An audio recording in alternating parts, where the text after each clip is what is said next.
There you are. You've spoken with the survivors? Indeed.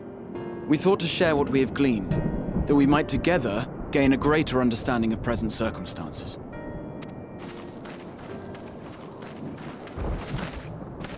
Fortuitous timing. Alisaie and I completed our own investigations not long ago. Then we should take a moment to compare notes. Shall we begin with the two of you?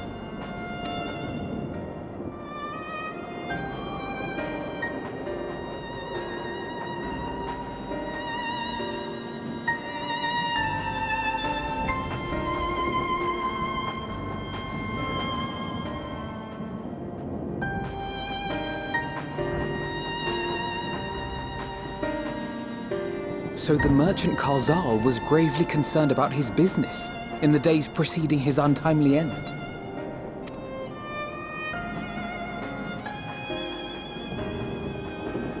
The tales we heard were much the same.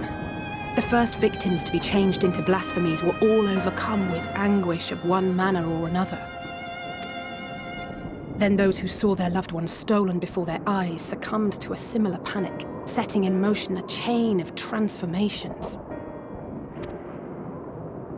Fear, unease, despair. These negative feelings serve as a catalyst. If so, then it is not unlike the calamity that befell the ancients. With their creation magics, they unwittingly gave form to untold horrors. Had they simply lost control, surely it would have manifested in many forms, not all of them monstrous. Yet somehow, this phenomenon is triggered solely by the darkness in their hearts, a common thread with what we now witness. Common, but not identical. While the beasts the ancients faced were forged with magic alone, those of today are born of sentient beings. Why remains to be seen, but there is one fundamental difference between us and our predecessors. Our souls are sundered, whereas theirs were not. Perhaps that single variable makes all the difference. If I may, there was another detail that troubled me. We have it on good authority that Qerazaf's transformation took place before the skies began to burn. What? If that's true, then the situation's more dire than we realized. It means even if there's no ominous sign presaging the final days, anyone, anywhere, has the potential to become a beast. Even in lands we thought safe, even as we speak.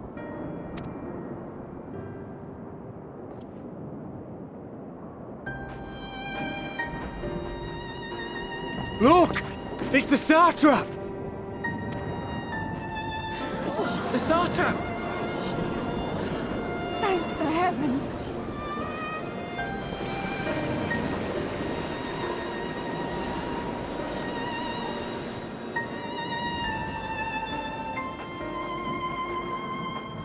My countrymen, I am relieved and heartened to see you strong and safe.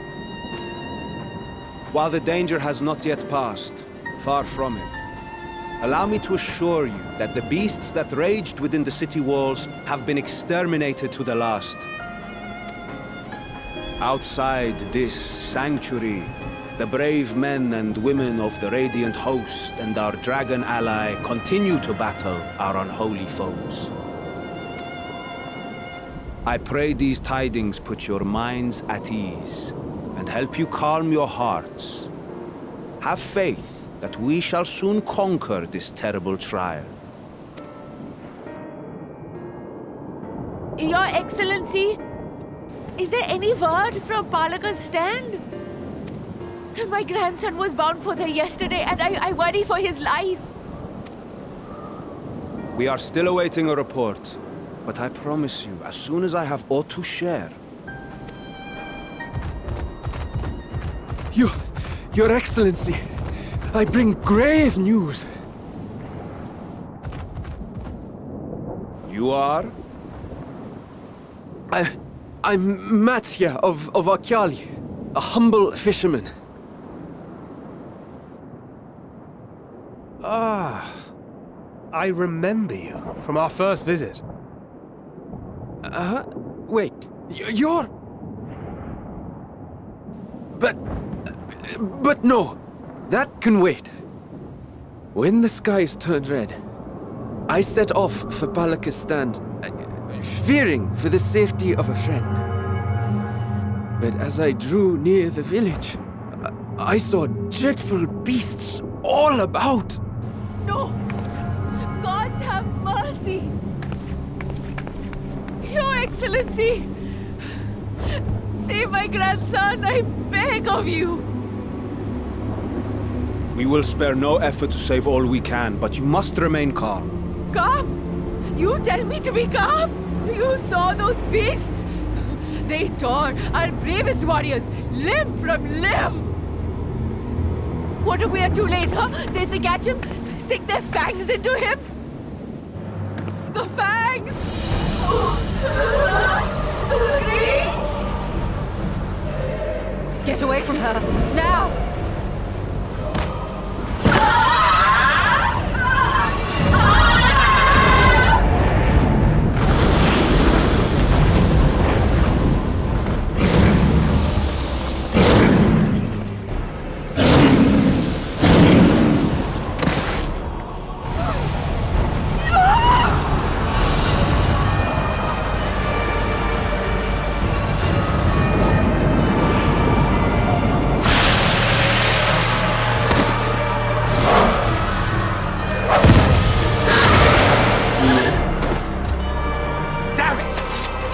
Kill them before it spreads. We'll handle this. See the townspeople to safety.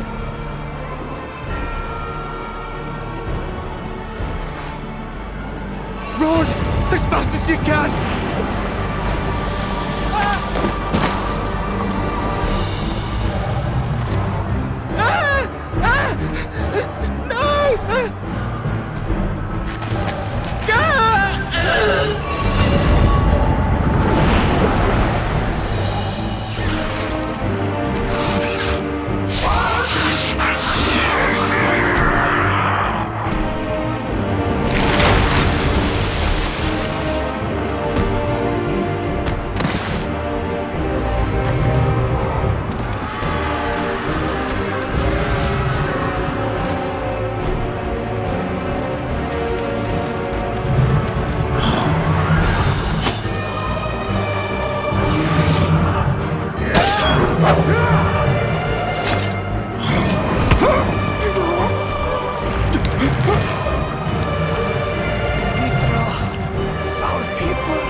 Enough! You must run. For their sake and your own.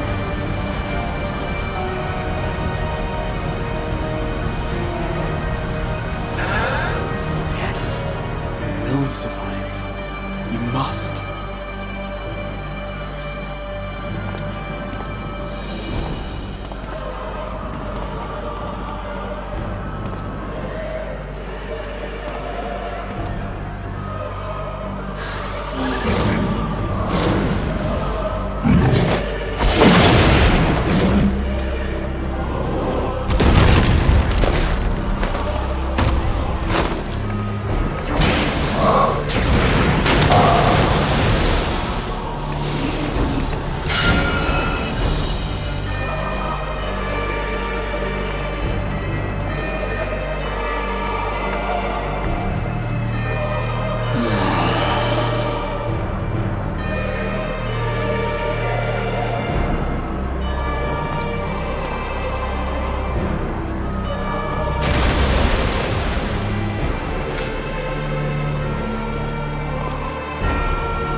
Be strong, my friends! Fear not, for we will defeat these abominations!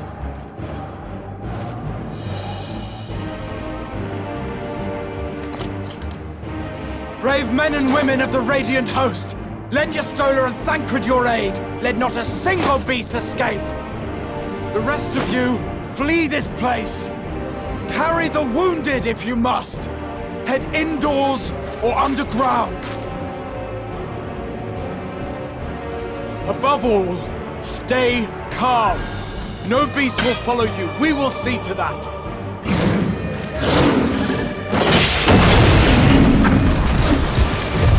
Alphinaud! Alisaie! Leave the city to us, and make for Palaka's stand at once! Matsya, show my friends to the village! I promise you, they're more capable than the host's finest! Right! Go with them, will you? We will save these people, as many as we can.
No more enemies to trouble us here.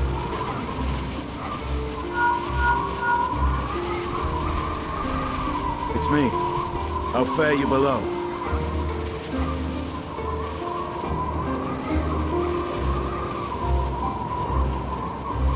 Understood. I will inform Vrtra. Chaos and panic sweep Radz-at-Han, and many more have succumbed to the transformations. Amidst the fray, Aetheryte fell, protecting a grief-stricken father.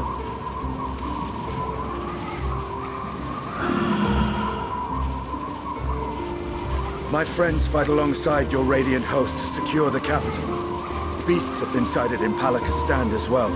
We have divided our forces in hopes of quelling the threat there.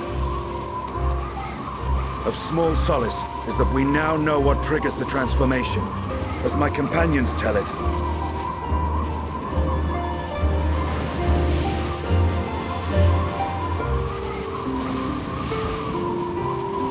So it is the very fear and despair in their hearts which inflicts this abhorrent punishment upon them. A nightmare from which my children will never awake. O capricious and cruel fate, they are undeserving of such condemnation. Will you wallow in sorrow or rise to the occasion? Radz-at-Han is leaderless. Before he passed, Aetheryte sought to reveal the truth to his people, honor his wishes. To what end? To breed a new conflict between dragon and man. These claws could reduce thee to shreds with a touch. These jaws crush thy bones to dust. Only through my proxy could I walk with my children. Without him, I am a bringer of fear, no different from the beasts which beleaguer them. Perhaps so. Only in death were Hraesvelgr and Shiva united. Indeed, whenever man and dragon have come together, death has ever been the inevitable result. It was our fear of your kind that sparked a nigh-endless war. Fear and hate of which Nidhogg drank deep as he laid waste to my homeland. And in turn, I took my revenge on his brood. Blood for blood, pain for pain. I thought nothing of theirs, only of mine. And yet, were the chasm between us too vast and too deep, Hraesvelgr would not have borne Isaie to battle and our rescue. He would never have entrusted a mortal champion with one of his eyes, and the Dragonsong War would still rage on. And I would still wage a never-ending war of violence and vengeance, the future of our star be damned. I cannot speak for Aetheryte's greater goals, yet I know that he served you, served your people, long and true. In this time of unprecedented crisis, he turned to you. You could do worse than to place your trust in him.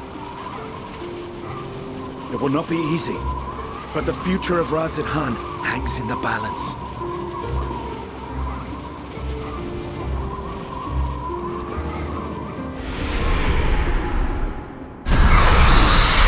We have company.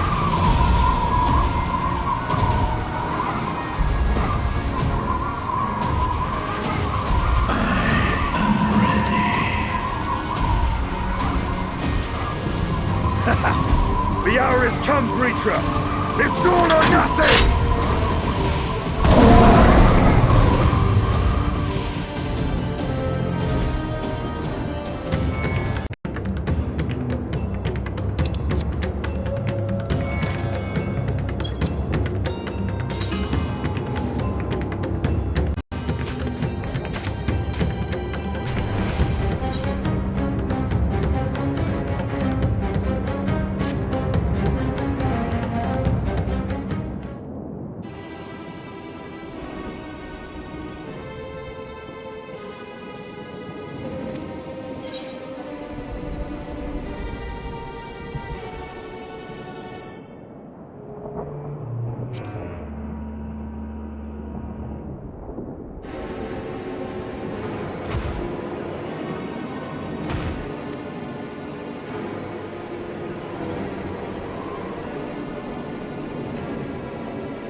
Courage, friend. The pain will pass. Has anyone seen Mehvan?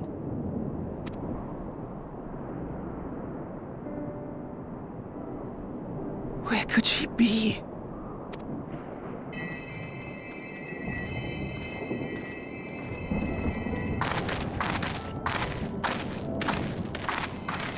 We've dealt with all the blasphemies, and made certain no villagers are still in hiding. Good work. We've otherwise tended to the wounded as best we can. What will become of us? Help is on the way, surely.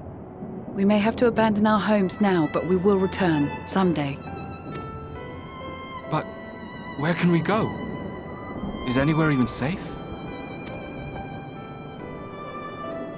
That I cannot say. Well, I can. Nowhere's safe. Run all you like, but there's no escaping these things. And even if I could, it's too late for my family.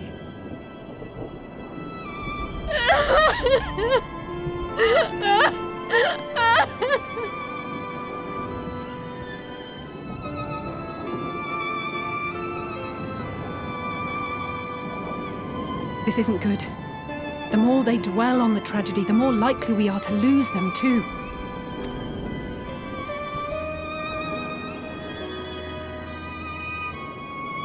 My friends!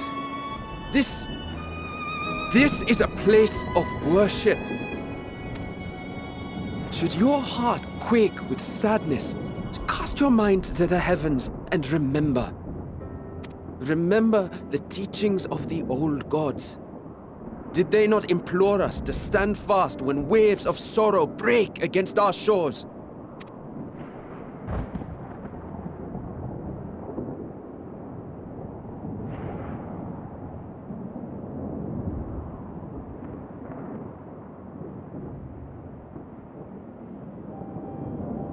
Know this, my children. There is more ugliness than beauty in this world. To live is to suffer. To drink of calamity and drown in anguish. To toil and be tested, always and ever. 'Tis a perilous path you walk. Death lurks in the dark, and is the sole promise that awaits at journey's end. You will tremble with terror. You will weep tears of anger and despair.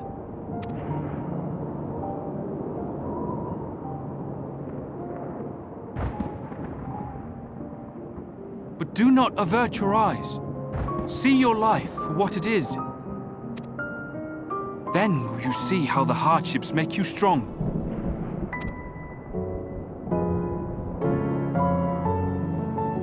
Every doubt reforged as scales for your armor. Every agony to temper your blade.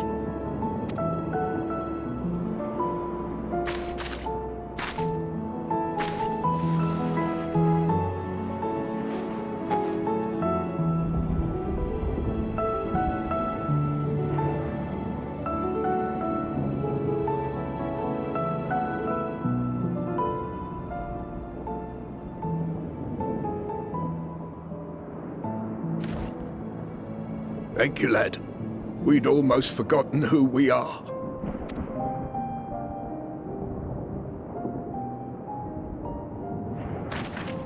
My undying gratitude to you as well, my friends.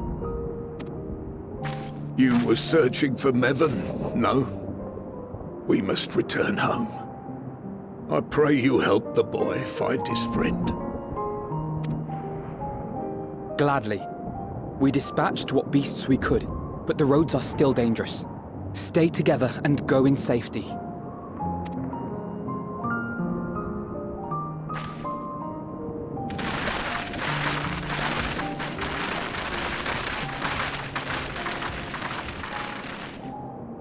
That was very impressive, what you did back there.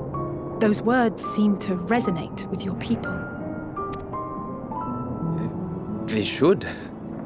They were the first spoken unto our ancestors by the divinity of legend. I'm easily upset, and fish are wont to flee a temperamental hand, so I recite the teachings over and over to calm myself. They're lovely and inspiring to hear, though I imagine they were born of great misfortune. They are born of life. There's as much bad as good in it. More, many would attest. All the more reason to appreciate the good when you can. I won't argue with that.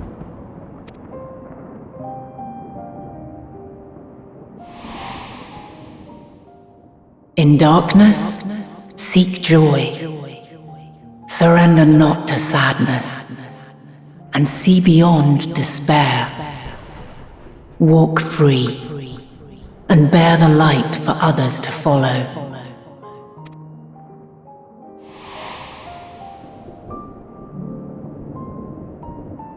And with that, let us see if we can't find Mehvan.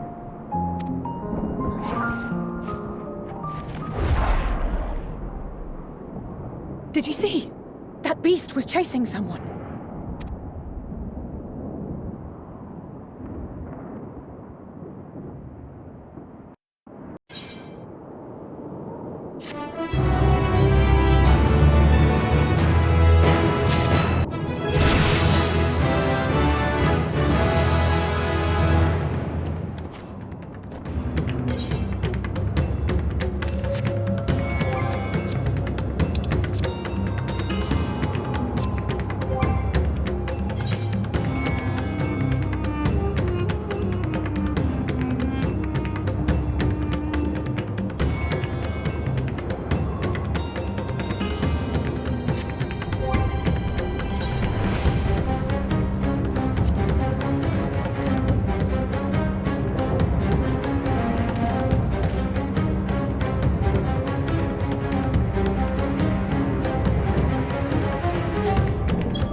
That's her!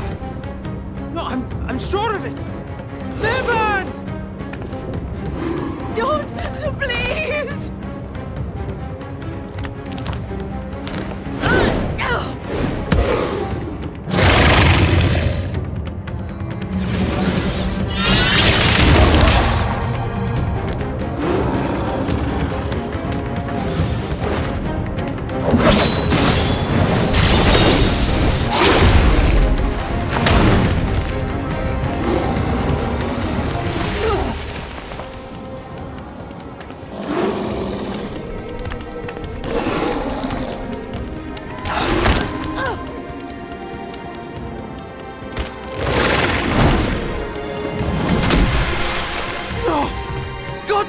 mercy!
She's so cold, Alphinaud. The child is alert, and I see no wounds, and yet she grows weaker. My spells can do no more. What she needs is a change of clothes and a warm bed. We must hurry back.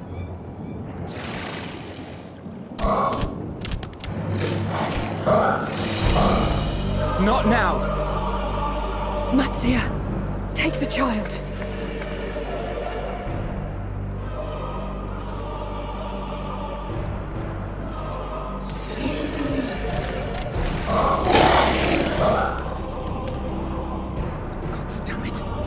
It appears we've made enough noise to be heard for miles around.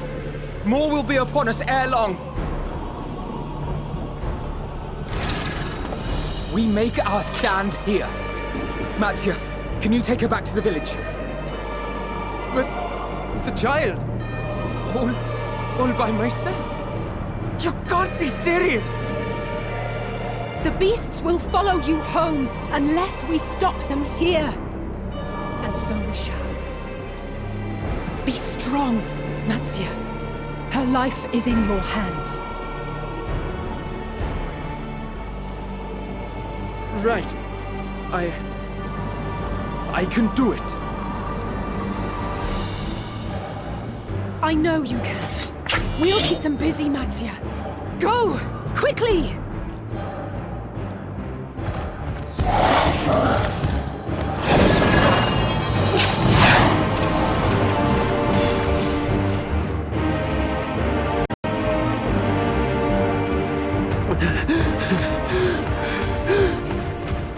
Steady.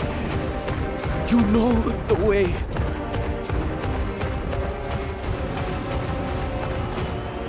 No! No! Not you too!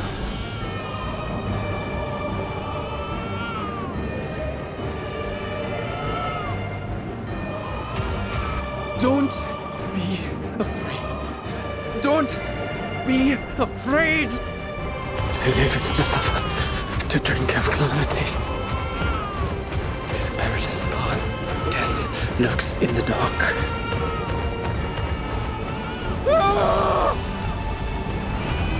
No!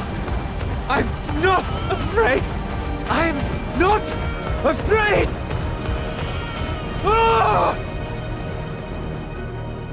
Do not avert your eyes! See your life for what it is! See how the hardships make you strong! Every doubt reforged!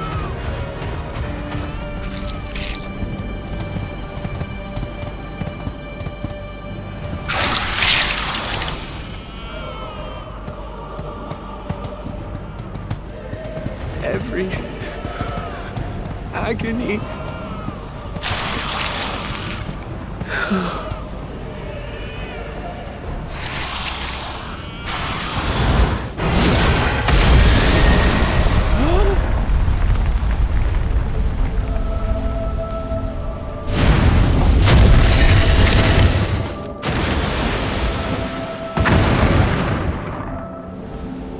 The divinity? Nay, but one who would deliver thee just the same.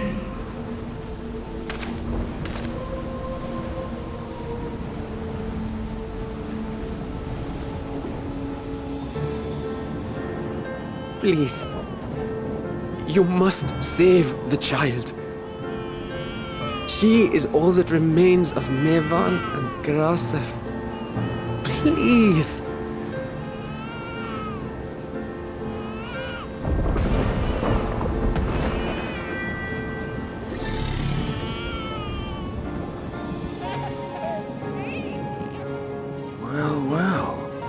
Seems the babe's taken a liking to you.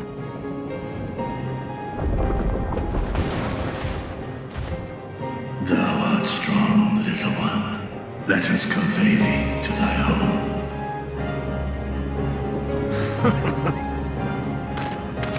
I spied our friends as we flew in.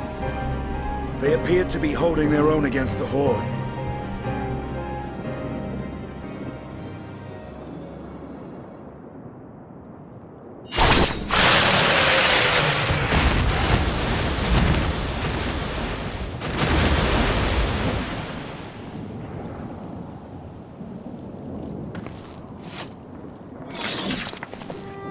Right. That's the last of them. We should hurry and find Matsya.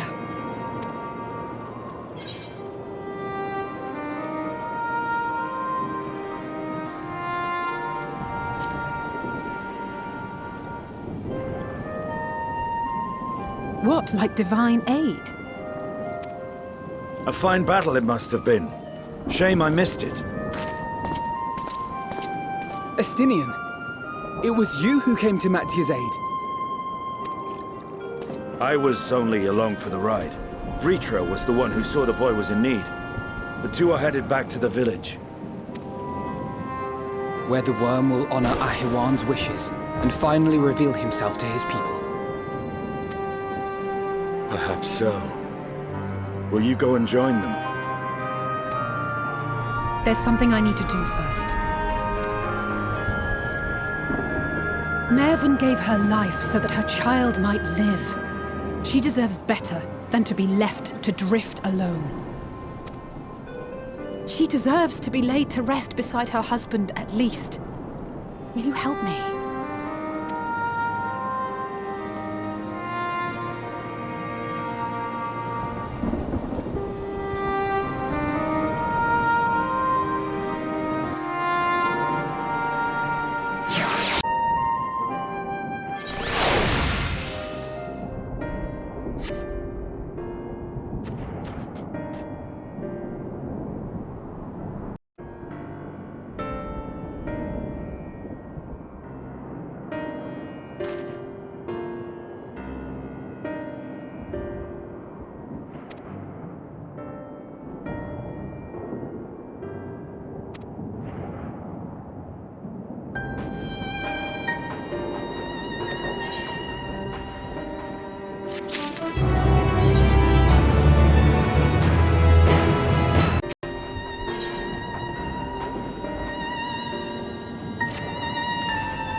Look!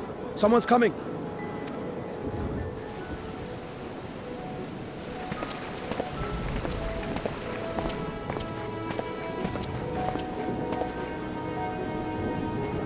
People of Radz-at-Han, it warms my heart to see so many brave, resilient souls before me. Today, I would share with you a great revelation. But before I do, I must make a humble request. Do not be alarmed, nor avert your eyes. See the one I unveil for who he is. and know that he means you no harm.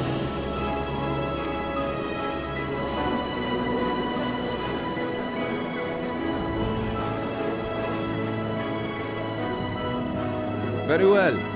I dare say it can't be worse than the horrors we've already seen. Many thanks.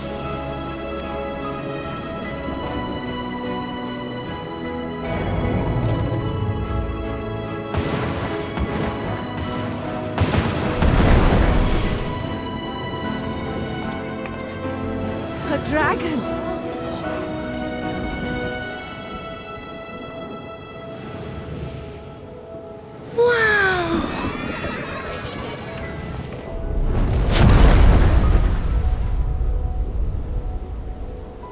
People of Radz-at-Han, I am Vrtra, and for years uncounted hath this isle served as mine abode.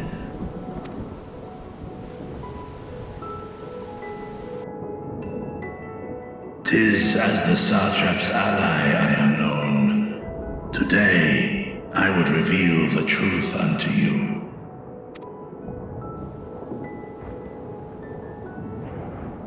Let us hope they accept him.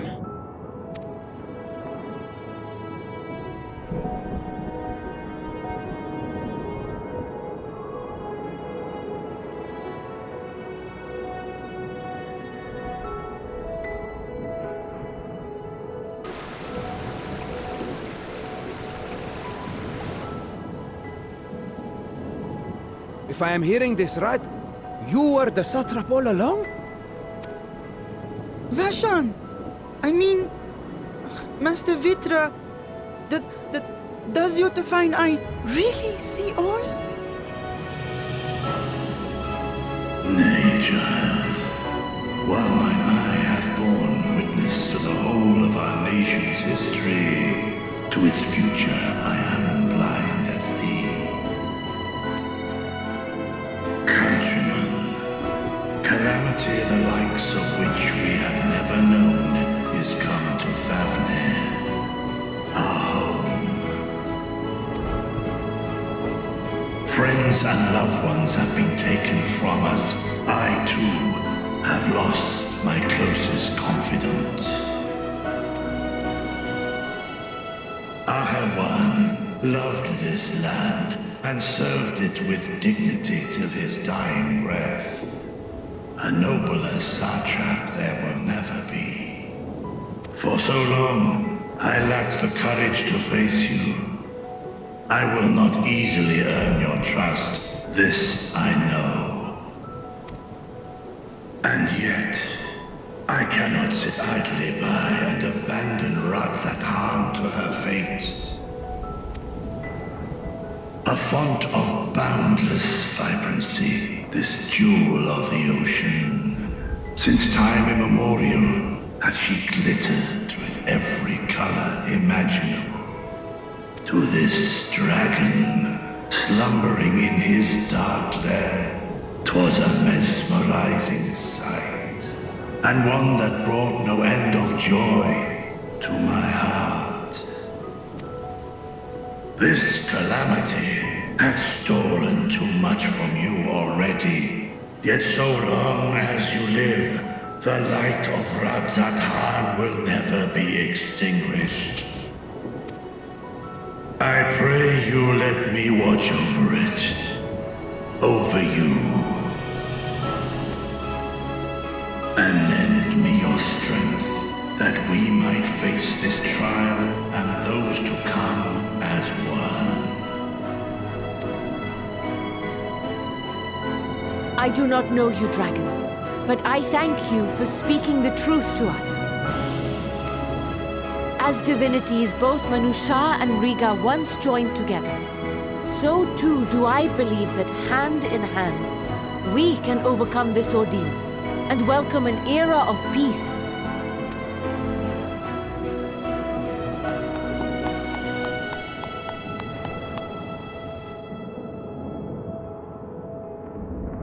A sight that would have surely brought a smile to Azael's face. Indeed.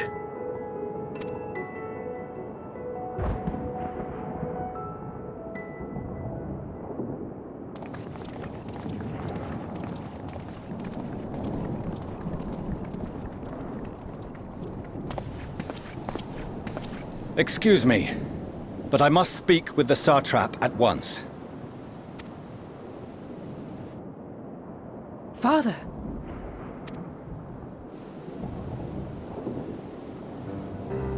You have suffered dearly of late, yet you must endeavor to look beyond these losses to the future you yet have. On behalf of the Forum of Sharlayan, I come with a proposal by which you, the people of Radz-at-Han, might be saved. I say again, I must speak with your Satrap. I beseech you, take me to him with all possible haste. I am Satrap here. Speak thy proposal.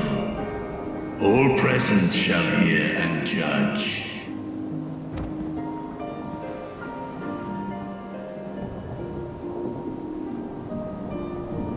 If I have given offense, then I apologize. First, allow me to share with you what knowledge we have of the phenomenon responsible for your woes. The final days. 'Tis an affliction of stagnancy and rot, sown into the currents of the star. Though the first prominent manifestation was here, in Thavnair, it will invariably spread to every corner of the world. The Forum was forewarned of this apocalypse several centuries ago. Thenceforth, my predecessors sought to prepare for the end times in the only conceivable fashion, by securing a means of escape.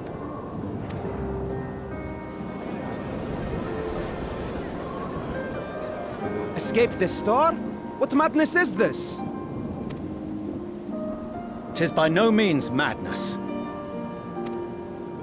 With the coming of the 7th umbral calamity, the true nature of the Red Moon, Dalamud, was revealed. That it was an artificial construct of ancient Alag.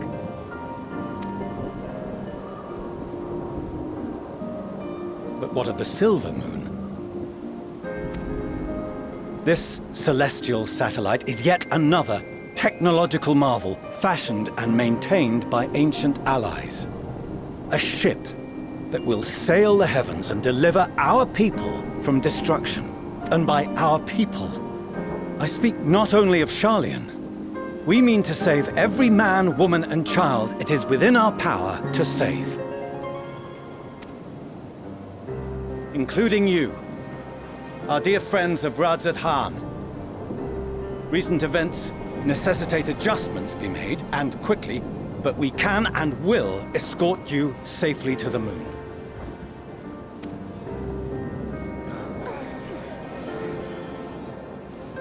Long has thy Forum been allies to Thavnair.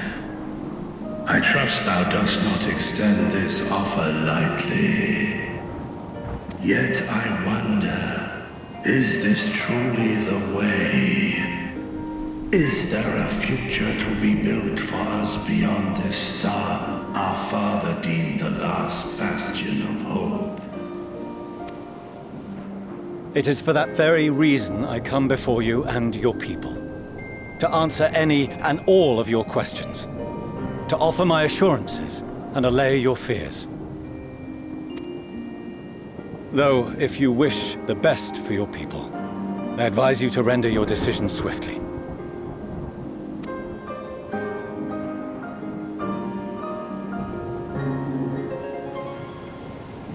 Show our friends to Megaduta. They are to be received as honored guests.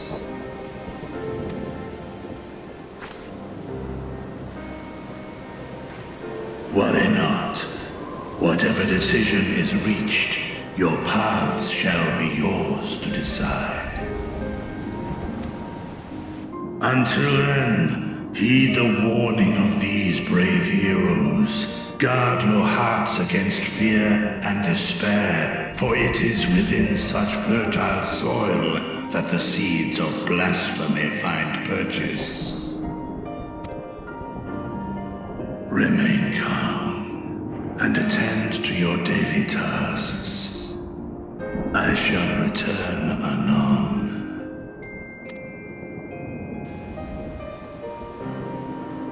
We'll do as you say, Master Vrtra. We believe in you.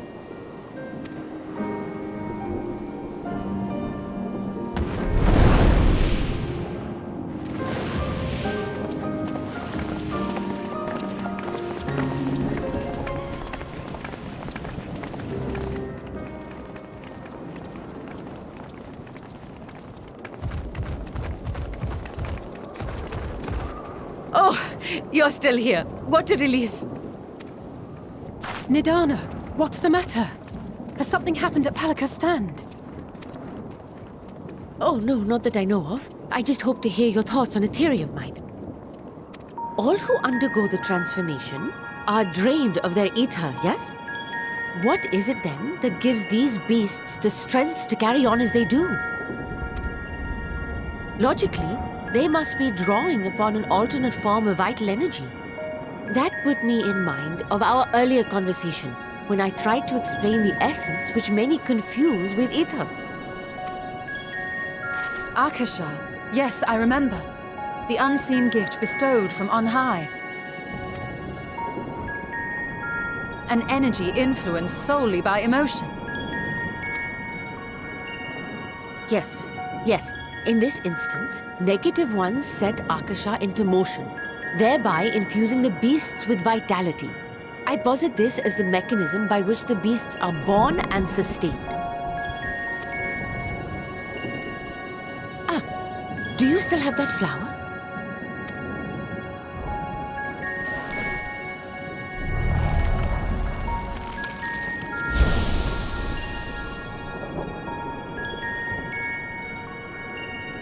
If we accept that it once shone bright by drawing upon Akasha, influenced by the thoughts of those nearby, then fear, terror, despair, negative emotions so powerful as to suffocate it, permeated the air in this place. You must be very careful.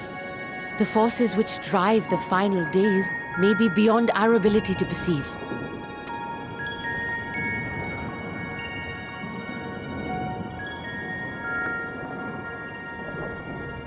Sorry, I didn't mean to scare you like that.